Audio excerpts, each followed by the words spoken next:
Europe 1, les carnets du monde. Avec Sophie Larmoyer, et mercredi, la Commission européenne présentait son projet de budget de l'Europe pour l'avenir. Et on en parle dans les carnets ce soir car ça peut paraître un peu ardu comme ça, très comptable, mais en fait c'est plutôt très concret. Ce budget en fait dessine l'Europe que veulent construire les 27 partenaires de l'Union européenne pour les années 2021-2027.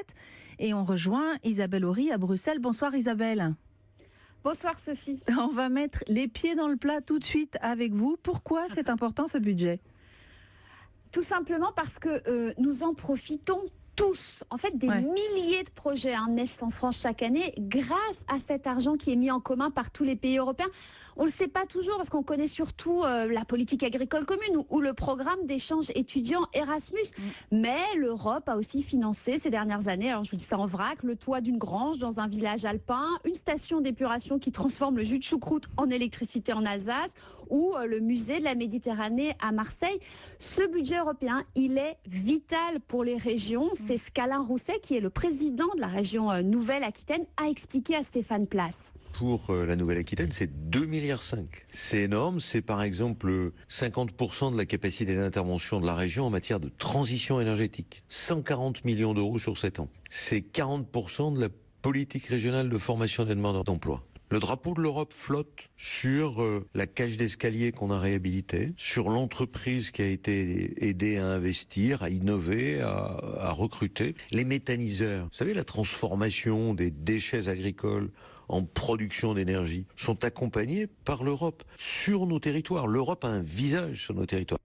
Isabelle, pourquoi c'est l'Europe et pas l'État français qui finance tout ça ? En fait, parce que le budget européen, il organise la solidarité des régions, mais à l'échelle du continent. Les plus riches payent pour que les plus pauvres reçoivent. L'objectif, c'est vraiment de tirer tous les territoires vers le haut. Alors par exemple, l'Ouest a beaucoup payé pour que l'Est se développe. Les populations des anciens pays communistes en ont profité, mais nos entreprises aussi qui ont trouvé des nouveaux marchés. Et puis le budget, il permet aussi des économies d'échelle. Par exemple, l'Europe paye pour Galileo, le futur GPS européen. Ça serait trop lourd pour un seul pays, et puis absurde d'en avoir plusieurs. Alors c'est vrai qu'à chaque fois, chaque capitale a un peu tendance à regarder si elle récupère autant d'argent que ce qu'elle a mis au pot commun, mais il faut garder en tête cette vision d'ensemble, plaide Olivier Bailly qui travaille pour la Commission européenne. On peut compter combien un pays touche et combien il reçoit. Ça, c'est un calcul, je dirais, simple, mais il y a beaucoup de bénéfices invisibles à être dans l'Europe. Quand vous payez des étudiants, vous leur donnez de l'argent pour aller étudier en Allemagne ou en Pologne, vous ignorez la richesse, la valeur que cet étudiant va ramener sur le marché du travail français. Pour une entreprise, c'est un investissement énorme qu'une université française seule n'aurait pas pu apporter. La protection de nos frontières. La France a beaucoup de frontières avec les États membres, mais aussi beaucoup de frontières avec l'extérieur de l'Union. Si la France devait payer seule la protection douanière et physique de ses frontières, ça lui coûterait plus que ça lui coûte aujourd'hui grâce à la solidarité européenne. Et pour finir, évidemment, l'Europe paye la politique agricole commune dont la France est toujours la première bénéficiaire, 65 milliards d'euros prévus entre 2014 et 2020. Alors justement, Isabelle, Bruxelles veut maintenant couper dans les budgets pour les régions et pour la PAC, la politique agricole commune. On se dit que c'est à cause du Brexit qu'il faut faire des économies dans la cagnotte, c'est ça ? Oui, alors c'est vrai en partie parce que les Anglais laissent un trou dans la caisse de 70 milliards au moins en partant, mais il n'y a pas que ça. C'est aussi que le monde change et que les dirigeants s'adaptent aux préoccupations des citoyens. Et les citoyens, ils veulent que l'on gère la crise migratoire, que l'on soit efficace contre le terrorisme, que l'économie crée les emplois de demain. Bref, les pays européens doivent faire de nouvelles choses ensemble. Et comme le budget européen ne représente en fait qu'un peu plus d'1% du PIB, c'est peu. C'est très peu, Donc il faut faire des choix. Alors le président de la Commission européenne a essayé de mettre en musique ces nouveaux objectifs, mais depuis mercredi, on lui parle que des coupes. Tous les bénéficiaires sont inquiets. La PAC, les aides aux régions, c'est d'ailleurs les seuls points sur lesquels Paris a réagi, par exemple. Et ça l'agace, Jean-Claude Juncker. Je constate avec un certain degré de tristesse qu'on s'occupe beaucoup plus des anciennes politiques qui restent importantes, la PAC et la politique de cohésion. Il faut voir les nouvelles priorités qui parle aux citoyens européens. Depuis 2 années maintenant, tous les gouvernements réclament une meilleure protection des frontières extérieures. Tous les parlements nationaux, parlements européens compris, et tous les gouvernements nous disent, voilà, il faut investir plus dans la jeunesse. Günther vient de dire qu'on va doubler le budget Erasmus+. C'est tout de même remarquable. Voilà, alors on l'entend bien, hein, on redessine les priorités conformément aux préoccupations des citoyens. Ça veut dire qu'il faut se résigner à une baisse de la PAC. Je reparle de la PAC parce qu'effectivement, ça compte beaucoup en France.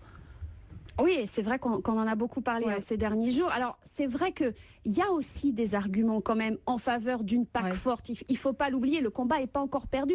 C'est une question qui ne concerne pas seulement les agriculteurs parce qu'elle conditionne ce qu'on va trouver dans nos assiettes demain, nous les Européens. Il ne faut pas l'oublier. Écoutez, Luc Vernet, c'est un expert de ces questions agricoles. La baisse des aides directes, elle aurait un impact sur les plus fragiles. Elle provoquerait une restructuration, une réduction du nombre d'agriculteurs et les agriculteurs auraient deux choix. Soit agrandir et avoir des fermes de taille un peu plus importantes pour jouer sur les coûts de production et rentabiliser, amortir davantage le matériel, etc.